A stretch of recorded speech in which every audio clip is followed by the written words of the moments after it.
I'm Hannah Baynham. And I'm Rob Tyrrell. And we're the co-founders of Haboo Money. Haboo exists to help customers pay off their loans and unsecured debt in a much more flexible, personalised and intelligent way.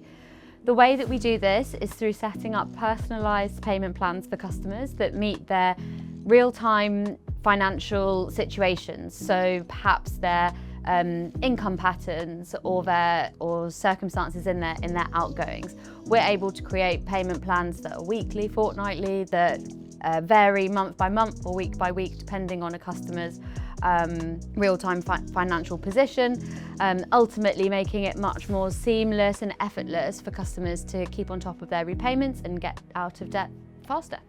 What made us want to start Haboo was, I suppose, two main things. One is Hannah and I for a long time have worked together and always kicked around ideas, and we're starting to become frustrated with the pace of change with our financial services clients.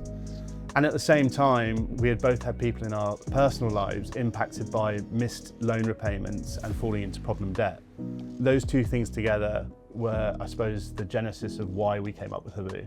And I think what really sort of stood out to us when we started looking at the size of this problem was how crazy it seemed that we see all of these new innovative propositions helping customers with the nicer sides of financial services like wealth and savings, and yet a lot of those technologies can be applied to the debt market but just weren't being. And so we just really saw that as a missed opportunity and a great chance to deliver some of the great fintech we've seen over the last 10 years to a real meaningful problem for society. What was the biggest sacrifice we made? I didn't necessarily see it as a sacrifice, more as an intended decision we made towards solving a real problem. Hannah and I had worked for years together, solving problems for our clients, and actually we had stumbled across this one due to a number of different reasons, and we had that same passion and desire to do something under our own steam. And so I suppose the real sacrifice is stepping out of what we knew and our comfort zone into something which was unstructured and challenging, to kind of make what we can of it. The moment that we felt everything might fall apart and how we pushed through.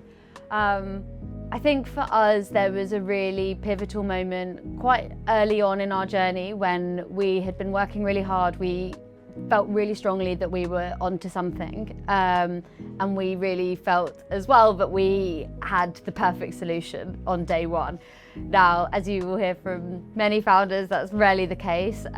In our scenario, that sort of came to light when we went to meet someone who's become one of our most trusted advisors over the since that point, and we sat there and were humbled over the course of an hour and a bit as he just tore everything that we'd worked on, all of our ideas, all of our rationale to shreds in front of us.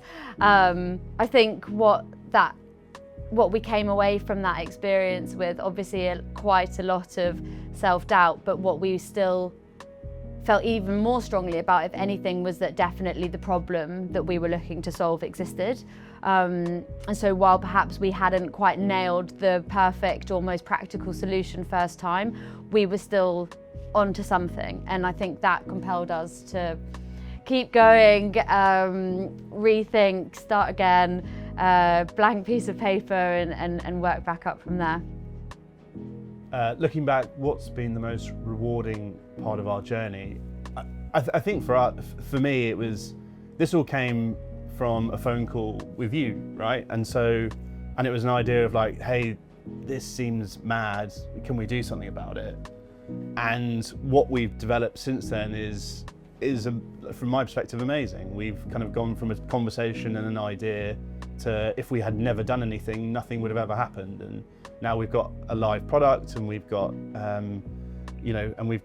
something that we really think can change consumer behaviour and try and solve the consumer debt problem. I totally agree. I think having something that we can show people, it's on our phones, and actually now that more and more people are starting to use and test, is definitely the most rewarding and exciting part of the journey so far, and I suppose fulfilling. It really feels like that idea has come to life in a really meaningful way.